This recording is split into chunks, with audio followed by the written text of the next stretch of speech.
හපුතලේ ඉඳලා ඉදාගස්සිනට කෝච්චියෙන් ගිය ගමනේ අපි දැක්ක ටැබ්ලට් හුවමාරුව ගැන විස්තරයක් කරන්න හිතුව මේ වීඩියෝ එකේ. මොකක්ද මේ ටැබ්ලට් එක? මේක 1878 දී එඩ්වඩ් ටයර් කියන බ්‍රිතාන්‍ය ඉංජිනේරුවා විසින් නිර්මාණය කරන ලද උපකරණයක්. ඒකට පාදක වුණ සිද්ධිය වුණේ 1874 සැප්තැම්බර් 10 වන දින ත්‍රෝප් සෙන්ට් ඇන්ඩ්‍රියුස් කියන නගරයේ දුම්රිය දෙකක් ගැටීමෙන් 25 දෙනෙක් මිය ගොස් 75 දෙනෙක් පමණ අනතුරකට ලක් වූ විශාල දුම්රිය අනතුර.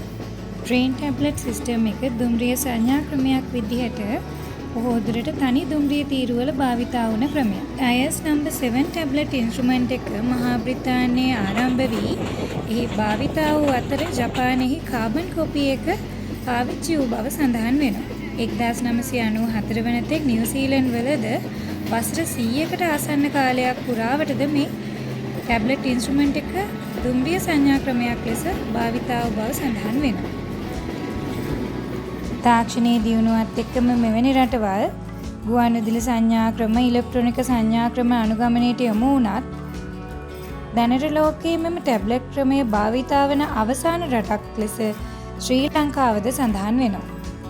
ටැබ්ලට් එක කියන්නේ ලෝහ වලින් හරි ෆයිබර් වලින් හරි හදපු උපාංගයක්. ඒ ටැබ්ලට් එක අයිති දුම්රිය ස්ථානයේ නම සඳහන් වෙලා තියෙනවා. ඒ වගේම මේ ටැබ්ලට් එක දුම්රියට ලබා දෙන්නේ ලෙදර් වලින් නිම වුණ ලෝහ දාර සහිත කවාකාර හැන්ඩලයක් එක්ක තියෙන පසුම්බියක් තුල දාලා. මේ තියෙන ටැබ්ලට් උපකරණය. ඒකේ තියෙන බෙල් බටන් එක දුම්රිය ස්ථානාධිපති විසින් නාද කළාට පස්සේ අනික් පැත්තේ තියෙන ස්විච් එක ඔබන්න ඕනේ ඒ ඉලෙක්ට්‍රික් පරිපථය සම්පූර්ණ වෙන්න. ඒ වගේම ටැබ්ලට් එක ටැබ්ලට් රඳවනේ තියලා එහි මාර්ග තත්ත්වය සඳහන් කරන්න ඕන. ටැබ්ලට් අවුට් ප්ලේට් එකෙන් ඒක එළියට අරගෙන ඒ පසුම්බියට දාලා අදාළ මාර්ගයට ඇතුල් වෙන දුම්රියට ලබා දෙන එක තමයි සිද්ධ වෙන්නේ.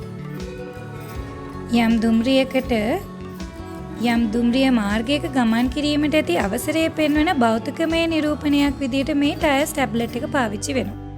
එම මාර්ග කොටසට ඇතුල් වීමේදී ඒ ආරම්භ වන දුම්රිය ස්ථානයේ ස්ථානාධිපතිවරයාගෙන් ඒ ටැබ්ලට් එක ලබා ගත යුතුයි.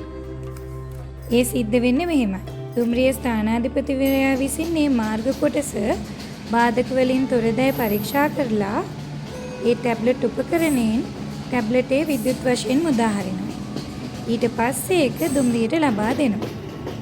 ඒ මාර්ග කොටස අවසාන වෙන දුම්රිය ස්ථානයට ඒ ටැබ්ලට් එක බාර දෙන්න ඕන. ඒකෙදි ටැබ්ලට් එක අනිත් දුම්රිය ස්ථානයට බාර දෙනකම්ම තවත් දුම්රියකට එම මාර්ග කොටසට ඇතුල් වෙන්න බෑ.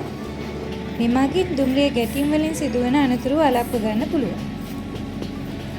ශ්‍රී ලංකාවේ මෙම ටැබ්ලට් සංඥා ක්‍රමය බහුලව භාවිතා වන දුම්රිය මාර්ග අතර කැලණිවැලි දුම්රිය මාර්ගය, උතුරු දුම්රිය මාර්ගය හා උඩරට දුම්රිය මාර්ගය හඳුන්වන්න පුළුවන්. අපේ දුම්රිය සංචාරයකදී ඇස ගැටුණ විශේෂ උපකරණයක් වන ටැබ්ලට් උපකරණය ගැන පොඩි දැනීමක් ඕගොල්ලොත් එක්ක බෙදා ගන්න හිතුන මේ වීඩියෝ එකේ. මේ ඕගොල්ලෝ දකින්නේ ලංකාවේ උඩරට දුම්රිය මාර්ගයේ පිහිටි ලස්සනම දුම්රිය ස්ථානයක් වන ඉදල්ගස්සින දුම්රිය ස්ථානය. ඒකෙදී අපි දැකපු මේ ටැබ්ලට් හුවමාරුව තමයි ඔයගලන්ට මේ පේන්නේ. එහෙනම් අලුත් සංචාරක අත්දැකීමකින් ඊළඟ වීඩියෝ එකෙන් අපි හම්බ වෙමු.